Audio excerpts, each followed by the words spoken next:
Hola, buen día. Nosotros somos estudiantes de la carrera de Ingeniería en Sistemas Ambientales del Instituto Politécnico Nacional en la Escuela Nacional de Ciencias Biológicas. Nosotros vamos a hablar sobre el tratamiento primario de aguas residuales en la asignatura de Ingeniería en Sistemas Ambientales impartida por los profesores Peña García Yanet Fabiola, García Ortiz y Scott Laquelel del grupo 5V2. Nosotros somos el equipo 1, conformado por Pérez Hernández Alejandro, Telly Cervantes Paola, Vargas Ramírez Viviana Angélica y un servidor, Álvarez Domínguez Jorge Delia.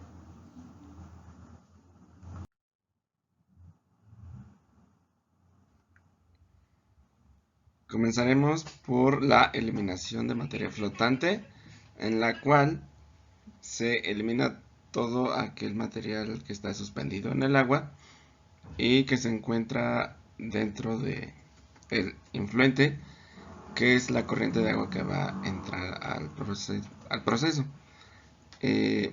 Cabe destacar que no solamente se trata de un filtro, sino de mínimo 3 rejillas que tienen un diámetro de filtración diferente, yendo de un diámetro mayor a un diámetro menor conforme avanza en el proceso. El medio que se utiliza comúnmente es una rejilla de acero inoxidable en la mayoría de los casos, y el objetivo de estos es retener la mayor materia posible que se encuentre en suspensión.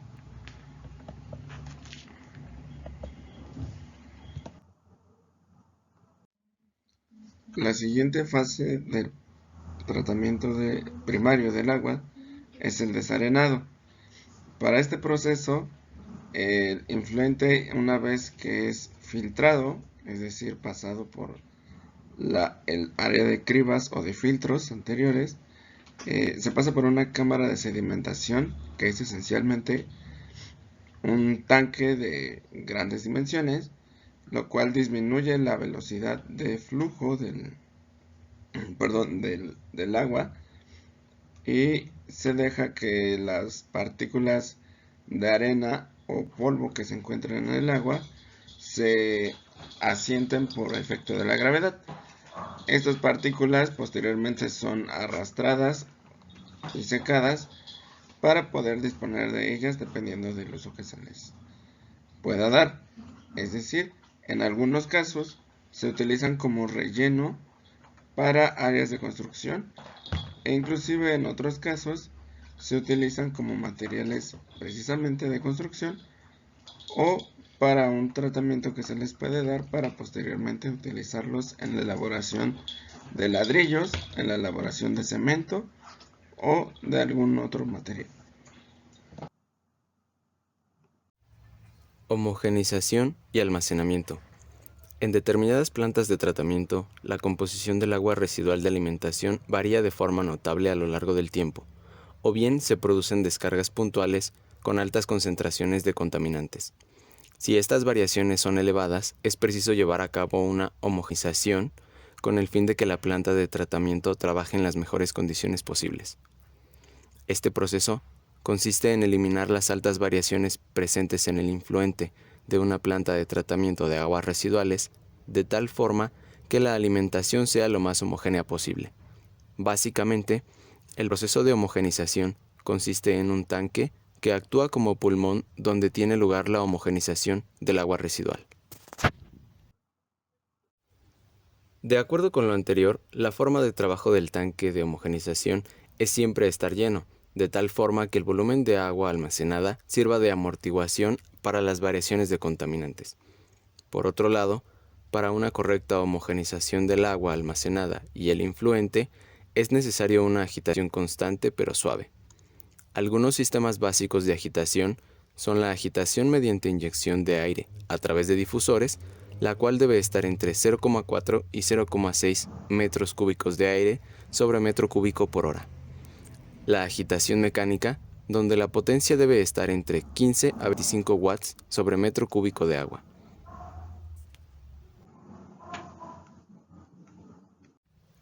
Una vez calculado el volumen teórico de un tanque de homogenización, es importante tener en cuenta que la operación continua de los equipos de agitación y mezclado de los tanques no permitirá un vaciado total.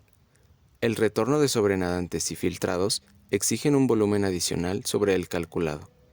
Debe tenerse en cuenta un volumen adicional para hacer frente a los imprevistos que puedan producirse por cambios no esperados del caudal o composición diaria. El tiempo de retención en este tipo de unidades varía entre 12 y 24 horas para un volumen definido en función del caudal diario. Para mantener condiciones aeróbias, se debe suministrar el aire a una tasa de 9 a 15 litros sobre metro cúbico por minuto de almacenamiento. Ahora bien, como sabemos, la presencia de grasas y aceites genera muchos problemas en la técnica de depuración de aguas, especialmente en algunos procesos como son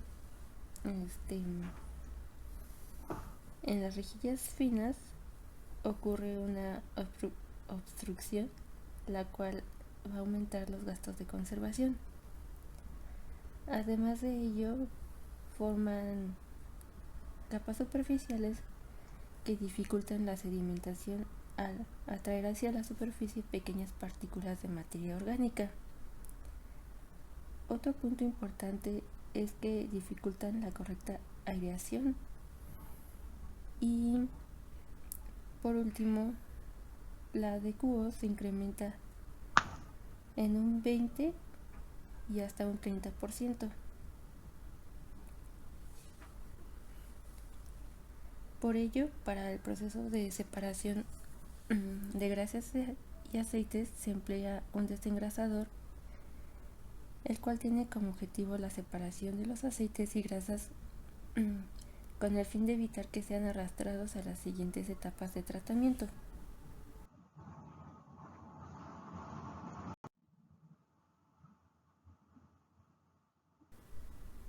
Tenemos que existen dos tipos de desengrasadores. Uno de ellos es el desengrasador estático y los desengrasadores. Tenemos que existen dos tipos de desengrasadores. Uno de ellos es el desengrasador estático y los desengrasadores aireados. Los desengrasadores estáticos, en esto se va a hacer pasar el agua a través de un depósito, el cual va a estar equipado de un elemento que puede ser una tubería sumergida, un tabique deflector, el cual obliga al agua a salir, lo que permite que los componentes de menor densidad que el agua queden retenidos en la superficie. Este proceso lo podemos ver en el video, en donde vemos cómo las flechas en azul indican el agua y las flechas en naranja son el aceite o grasas que se quedan en la parte superior.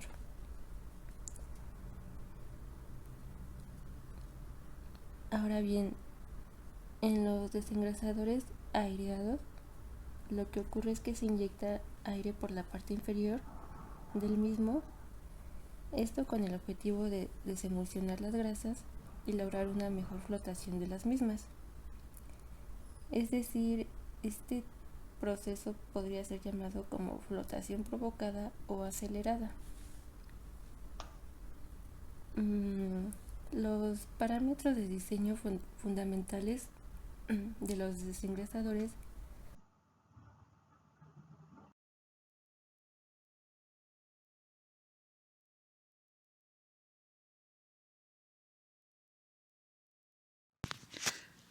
La neutralización es un ajuste de pH en el agua, por medio de la adición de un ácido o una base.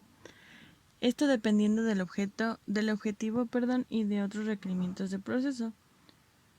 La mayor parte de los afluentes pueden ser neutralizados a un pH de 6 a 9 de forma previa a su vertido. En el tratamiento químico industrial se requiere habitualmente la neutralización de la alcalinidad o acidez en exceso. Su determinación de las características del agua neutraliza se logra normalmente en experimentos a escala de laboratorio por medio de la preparación de curvas de valoración. Esto es porque muestra la cantidad de material alcalino o ácido necesario para ajustar el pH en el agua. Hay 3 componentes críticos en cualquier sistema de control de pH. Esto quiere decir que hay intensidad de mezcla o tiempo de contacto en el reactor, el tiempo de respuesta del sistema de control y la capacidad del sistema de dosificación para alcanzar los requerimientos del proceso. Y algunos de esos procesos no están apropiadamente diseñados, y esto puede prever problemas significativos en el comportamiento del sistema. Uno de los métodos más utilizados para el ajuste del pH es seleccionar en base al costo total, porque los costos materiales y las necesidades de equipamiento varían ampliamente en función de los reactivos. El volumen, tipo y cantidad de ácido o álcali, al ser neutralizados o parcialmente eliminados, son variables que influencian la selección de un agente químico. Pasando un poquito sobre los fundamentos sobre la neutralización química, sabemos que el pH es un indicador de referencia para la neutralización y es como el logaritmo negativo de la actividad del ion hidrógeno en disolución, siendo aproximada la actividad en aguas de fuerza iónica baja por la concentración. Este proceso de neutralización se haya limitado a llevar el pH a 7. Quiere decir que no varía aunque el ajuste de pH sea diferente. Esto depende del proceso hacia el que se dirija el agua.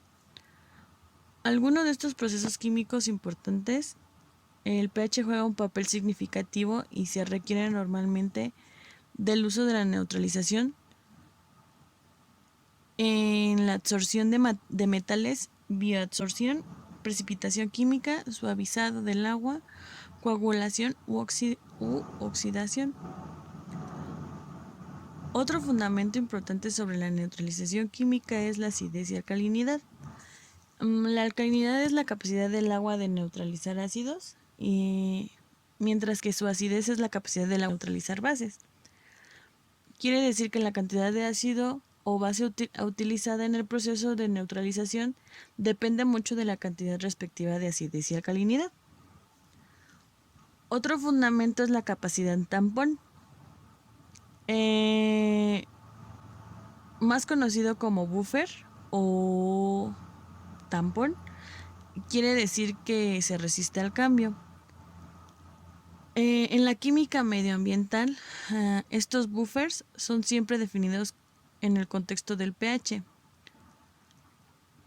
Los buffers de pH son aquellos que se resisten al cambio en la solución de pH cuando se añade un ácido o una base en la disolución.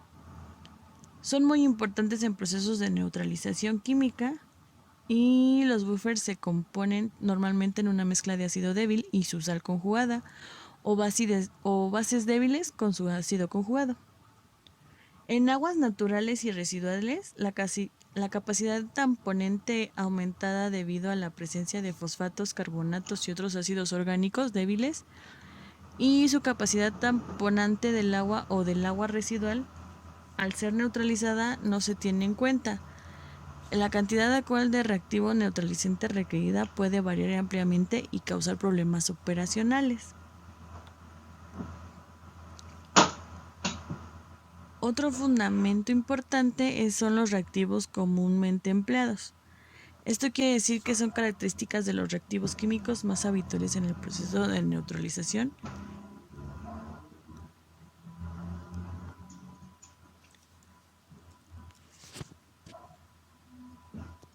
Por decir algunos, sería el carbonato de calcio, el hidróxido de calcio, el óxido de calcio, el ácido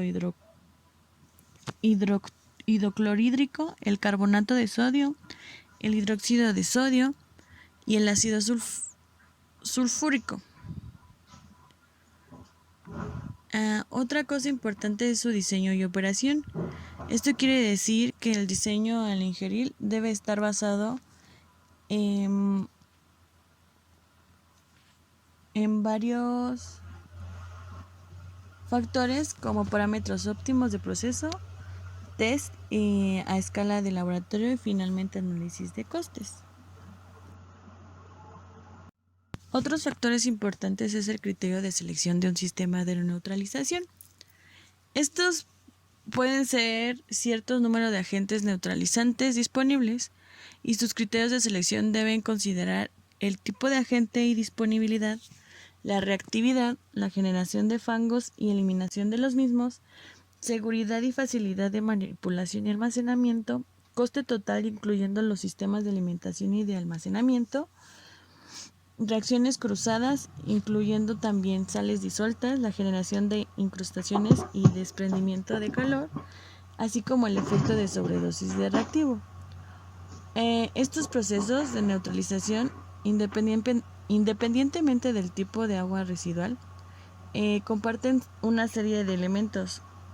Un diseño adecuado debe considerarse como las características del agua afluente, el tipo de agente neutralizante empleado, disponibilidad de suelo y ensayos a escala de laboratorio. También el diseño completo que incluye de los siguientes elementos, que es el tanque de neutralización, es su requerimiento del agente neutralizante basado en estudios teóricos y de tratabilidad, almacenamiento del agente neutralizado, por ejemplo el sitio con válvula lateral o un colector de reactivo en polvo o un mezclador de reactivo. También debe de tener el sistema de dosificación del reactivo y su diseño del agitador.